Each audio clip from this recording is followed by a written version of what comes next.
যাকে ডিভোর্স দেওয়া হয় তাকে বিয়ে না করাই ভালো।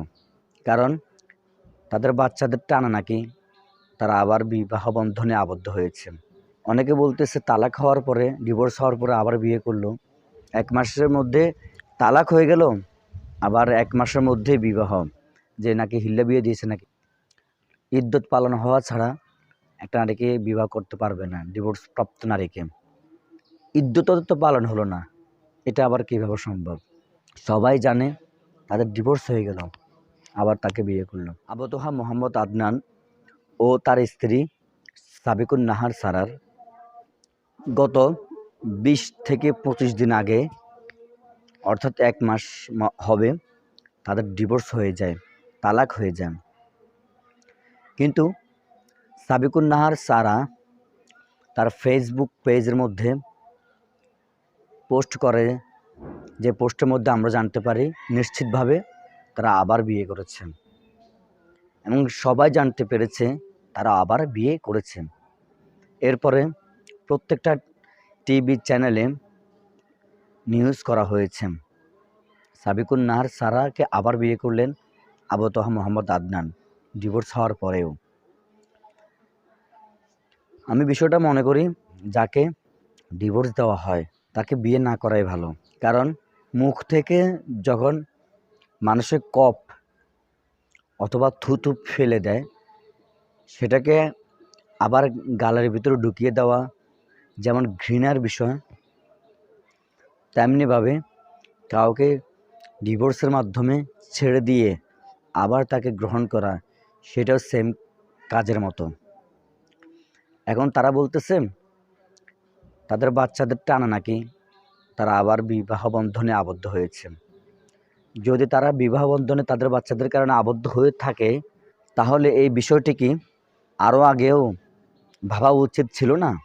হঠাৎ করে কোনো সিদ্ধান্ত নেওয়া ঠিক নয়, ঠান্ডা মাথায় ঠান্ডা মস্তিষ্কে নেওয়া উচিত। আর যখন পুরো সিদ্ধান্ত নিয়ে ফেলা হয়, যখন সংসার ভেঙে যায়, তখন এটাকে গ্রহণ করা ঠিক নয়।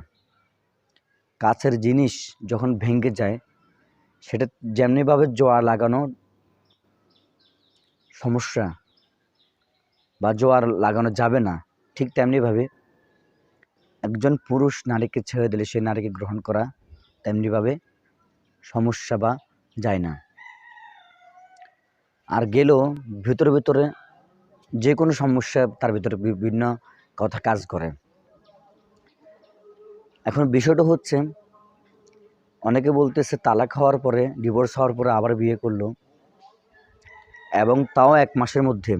1 মাসের মধ্যে তালাক হয়ে গেল, আবার 1 মাসের মধ্যেই বিবাহ, অর্থাৎ 1 মাস আগে হলো, 1 মাসের মধ্যে আবার বিয়ে। কিভাবে সম্ভব? তো বিষয়টা হচ্ছে, যদি নেওয়া সম্ভব, যদি 1 তালাক দেয় তাহলে নিতে পারবে, 2 তালাক দিলে নিতে পারবে। যদি 3 তালাক দিয়ে দেওয়া হয়, তাহলে সেই স্ত্রীকে আর গ্রহণ করা যাবে না। যদি সেই স্ত্রীকে পুনরায় কোনো সংসারে যায়, বিয়ে দেয় তার মা বাবা, বা বিয়ে হয়, সে বিয়ে করে, তখন সেই স্বামী যদি মারা যায়, অথবা সে যদি কোনো কারণবশত তাকে মনে কষ্ট সহিত বা কোনো কারণবশত তাকে ডিভোর্স দেয়, এরপর পুনরায় পূর্বের স্বামী যদি তাকে চায় যে, যেহেতু তাকে তার স্বামী মারা গেছে, বা যেহেতু তার আবার ডিভোর্স হয়ে গেল, সমস্যা না, আমি তাকে আবার বিয়ে করি, তখন সে তাকে বিয়ে করতে পারবে। কিন্তু এছাড়া কোনো ওয়ে নাই, কোনো মাধ্যম নাই যে তাকে বিবাহ করা। কিন্তু আবু তোহা মোহাম্মদ আদনান কীভাবে বিয়ে করলো? এটা অনেকের মনে প্রশ্ন। অনেকে কমেন্টের মধ্যে বিভিন্ন ধরনের কথা বলতেছে, যে নাকি হিল্লা বিয়ে দিয়েছে নাকি, আবার 1 মাসের মধ্যে। ইদ্যত পালন হওয়া ছাড়া একটা নারীকে বিবাহ করতে পারবে না, ডিভোর্স প্রাপ্ত নারীকে, যে স্বামী তাকে ডিভোর্স দেয়। কিন্তু সবার প্রশ্ন, ইদ্যত তো পালন হলো না, এটা আবার কীভাবে সম্ভব? সবাই জানে তাদের ডিভোর্স হয়ে গেল, আবার তাকে বিয়ে করলো। তো যাই হোক, আল্লাহ ভালো জানে। তবে এটাই সত্য, দিনের আলোর মতো পরিষ্কার, এবং সেটি হলো, যদি এক তালাক হয় তাহলে সংসার করতে পারবে। 2 তালাক হলেও তার সাথে ইদ্যত পালন হওয়ার পর সংসার করতে পারবে। কিন্তু 3 তালাক হওয়ার পরে তার সাথে সংসার করা যাবে না। আর ইদ্যত যদি পালানো হয়ে যায় তাহলে সেখানে বিয়ের করার তো প্রশ্ন আসে না। তো আমরা আসলে সব কিছু আল্লাহ ভালো জানে, নাকি এটা তাদের একটা নাটক, নাকি ডিভোর্সও হয় নাই, ঠিক আছে? কারণ যার ভিতরে ন্যূনতম আল্লাহর ভয় আছে, যে পরকালকে বিশ্বাস করে, সে কখনো তার ওয়াইফকে ডিভোর্স দেওয়ার পরে আবার বিয়ে করতে পারবে না, ঠিক আছে? আর যার আল্লাহর ভয় নাই, তাকওয়া নাই, তার কথা বড় তো লাভ নেই। তা আমি মনে করি,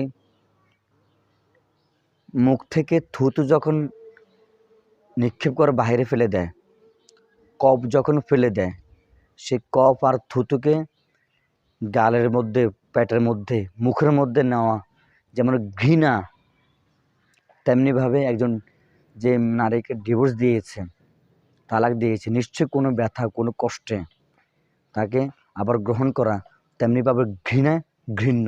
কোনো কিছু করার আগে ভেবেচিন্তে করবেন।